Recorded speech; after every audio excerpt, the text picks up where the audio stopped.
respond to the name of Jesus, and so do shadow people. And aliens are seen right alongside of shadow people and the Hat Man. So what is that? What's the connection? Yeah, what's the connection between them all? We got to run a break. When we come back, we're going to talk more about the Hat Man, shadow people, and the F word. No, not that F word. The other F word. We'll be right back right after this.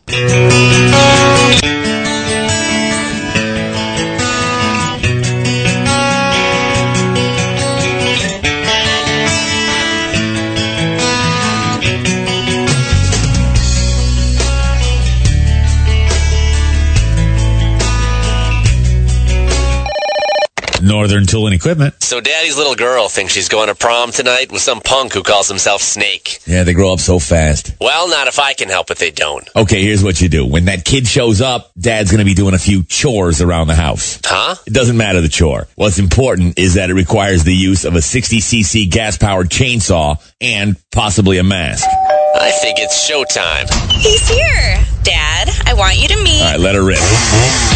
What's that, honey? Hi, Snake. Great to meet you. But wait, where are you going? There's no problem a little horsepower can't solve. Northern Tool and Equipment.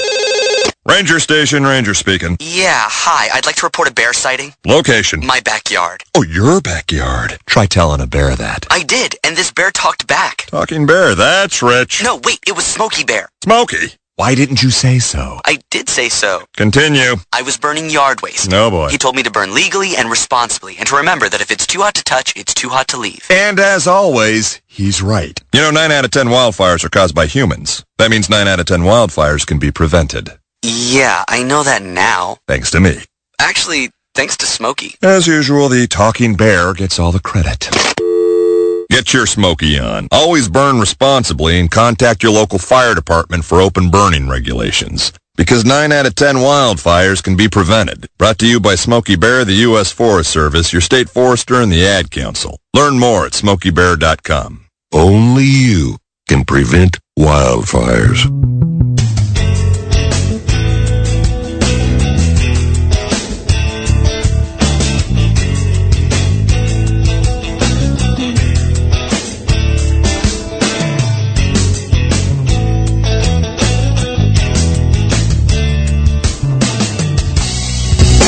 Welcome back to After Hours AM. I'm your host, Joel Sturgis, right along with me, Eric Olson. And I won't say and. Yeah, right, because she's the guest. And our guest tonight is Miss Heidi Hollis, and she's written several books, but the newest ones are The Other F Word.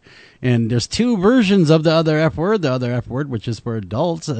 It's How to Find Faith and Laugh at Yourself While Trying. And then the kids' version is The Pickle Finders, Investigate, the other F word. I really got to move this microphone stand out of the way of my view of my monitor. But those are the two books, and they're both available right now on Amazon. And so check those out, buy them up. I do believe that you guys will love them. I know a lot of other people do. Okay, question, Heidi. When you were going through all this, the shadow people stuff, the whole haunting, how did your family take you seriously? I'm talking about your mom and your mom, dad, and because it happened at a very early age. Yeah, my stepmom. Yeah, your stepmom. Did they find it hard to swallow, or were they very embracing of it and they understood it? They experienced it far greater than I did. So. Okay. So they were actually more into the trenches than you were as far as the actual phenomena was going. Little did we know, though. My dad did not let on, first off, and made it seem like, everything was good. My stepmother was like a scared chihuahua, just shaking away because she experienced things right along with us sometimes. And yeah, my dad, my goodness, he had some of the worst experiences. I'm like, why on earth didn't you tell us? We felt so alone in this. And he's like, if you saw fear in me, you kids wouldn't be able to handle it. It's like, yeah, like, oh my God. Yeah. That's where that fatherly instinct. Dad. Yep, that's the fatherly instinct kicking in. Yep, exactly. So years later, now we're going to fast forward again. I just want to ask that really quickly, how that was with the family dynamic with all that going on, and whether or not your parents, because so often we'll have guests going, well, I was seeing all this and my parents just didn't believe me. But no, it sounds like that they were seeing more and dealing with more than even you kids were, and that seems to be the exception, not the rule from a lot of the stories we've heard from other people. But when did they start talking about it? Yeah. Oh, we're grown and out of the house. Oh. And we're just like, we were so mad at them. We're like, how did you not tell? You know, my dad was like, oh, I hated that place. I was so scared. He's like, do you know what happened to me? It's like, oh my God, you know, oh my God. My stepmother didn't even know. She was so angry at him as well. Tell us it sounds like there was some sort of experience. What was it? Oh, the worst for him that occurred, he was lying in bed, and this was before my stepmother was in the picture, and it was right soon after my mother had passed. And he's lying in bed, and the door opened. And he tried to get up to look to see who would open up the door, and he found he was paralyzed. And suddenly, he's like, the blankets went up. Something pushed on the bed. It was ice cold, and it was lying next to him. I'm like, was it Mom? He's like, I don't think so, because then I felt like I was being choked. Oh, my Lord. Like, she wasn't known for that. Yeah, no, she wasn't a choker. No, so it was, so it sounded like kind of shadow people like stuff, you know? Mm-hmm. So I'm like, wow. So that was probably one of the worst for him. I mean, there were others. I witnessed my stepmother in the state of shock with an experience that she had. I came upstairs, I was looking for her, and she was like a statuette. And I was like, what's going on here? I'm like, hey, I wanted to tell you something. And she could barely speak. She couldn't move. And she just said quietly, get me out of here. And I grabbed her by her hand, and I literally walked her like a stiff doll down the stairs. And it took her a while to come out of this frozen state. And she told me what happened. This was an older house that we had, and the attics were in the sides of the wall, and the doors screwed on. Mm-hmm. You know, it had these like wing nuts that sure. So you had to screw them on pretty good to keep them on there. And she came upstairs, and she saw that the door was off from one of the attic doors, and she's like, well, what the heck? And she put it back up, and she screwed it on. She turned to walk away from it, and it slammed to the ground. And there was my mom's favorite doll standing in the middle of it, like right in front of the attic door. That's not creepy at all. No. Yeah. No.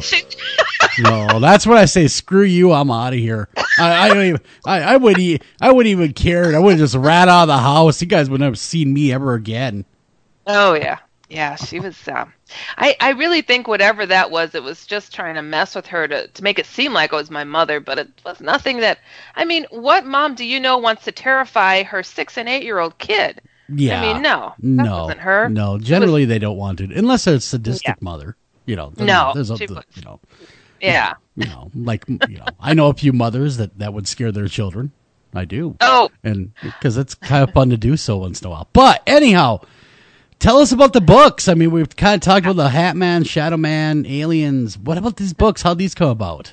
Oh, my goodness. So for all these years that I've been taking these Shadow People stories and the Thousands and the Hat Man stories, I just felt like these people, so oftentimes they're saying, oh my God, I'm seeing this thing constantly. I don't get into that faith thing, but anyways, tell me what I should do. I'm like, I don't know why they would feel so often like they have to tell me, by the way, I'm not religious, so we'll just skip that, but deal with the demon, please, you know? Yeah. And I'm like, oftentimes I find they're Catholic, and I couldn't understand, what happened in their background that turned them off to it. I mean, there's a lot of atrocities that the church has done, but who knows, what it is. And I'm like, I find that a lot of people got lost in their faith, or they felt like I don't have it really good, so I might as well just leave it alone. And I'm like, hold on, you're looking into the eyeballs of something so absolutely evil. You'd think that would be convincing enough to know that there's a positive force, the opposite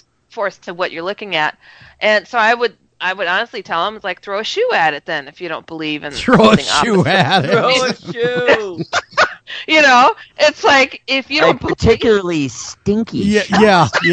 Well, one day you haven't used the tough actin Tinactin on, one that's really good and ripe. Right. It's like, because it's like, okay, you don't believe. And I mean, it's just so far-fetched to me. Like, okay. And I'm like, hold on. These people are doubting themselves. This Mm-hmm. is why this thing is thriving and why they're begging somebody on the opposite side of the planet to help them out. Mm-hmm. I'm like, how can I get these people to realize, stop being so hard on yourselves and, find where you're at in your faith and, and why you might have turned your back on some things and try to go to the next level. So I'm like, okay, I had been planning this book for years, and I am not kidding you. I never had so much trouble trying to get a book out. Mm-hmm. It was such every time I would put any amount of time in it, I would have just the craziest like accidents and things, and I'm like, wow, this book this is gonna really put a dent in something out there because I just couldn't believe it. But so what essentially every chapter starts with the letter F. There's two words to each chapter, and it's like the first 10 chapters is to find out where you're at, where's your faith at. So like I have like faith front. People who bring faith up from every angle and at any time, where every other word is praise, this, that, or the other thing. So it's like this front that people throw out, even though they may not have much behind it, Yeah. Window dressing. Yeah, there you go. And then I have a faith fling, when you get faithful only for the time being when it suits you or a situation calls for it. It's like, okay, somebody died. Oh, Lord, please help me get. It's like these brief little spurts, and I'm like, okay, people again gotta find another way to discover your faith again. So like the last 10 chapters are about building up your faith again. So here, like chapter 12, well, Heidi, they're going to ask you, faith in what? Well, that's just it. Faith in God, faith in the higher power, the thing that's got your back in the world. Okay. So, I mean, gotcha. I had to ask because, faith means a lot of different things to a lot of different people. Yeah. Well, evil is shadow people. And, I feel like I was leaving people hanging in the midst of dealing with this stuff. And I feel like I cheated in my faith because of some of the experiences that I personally have had. And it's like my faith was extremely strong because I doubted faith. I can't say faith. I doubted that Jesus was around, as people would say, like, oh, he's in the tree trunk. Oh, he's in the clouds. I just didn't feel that. I felt like he was a historical figure that did his thing and he'd come back one day to finish it off, So it was like, I don't know. And then I had an unexpected, and I was a skeptic of it, a pretty big skeptic of such things, but I had several encounters with him, and I was like, well, it really perked me back up in my faith angle, and I'm like, well, shoot, if I could only spit out a little piece of what I've experienced and hope that people can understand and learn from that, so I poured everything into this. Oh, and this book, by the way, since I'm a cartoonist, it is full of comics, so it's funny. It points things out. I think that it's a decent guide, and so far I've had a lot of good feedback from people.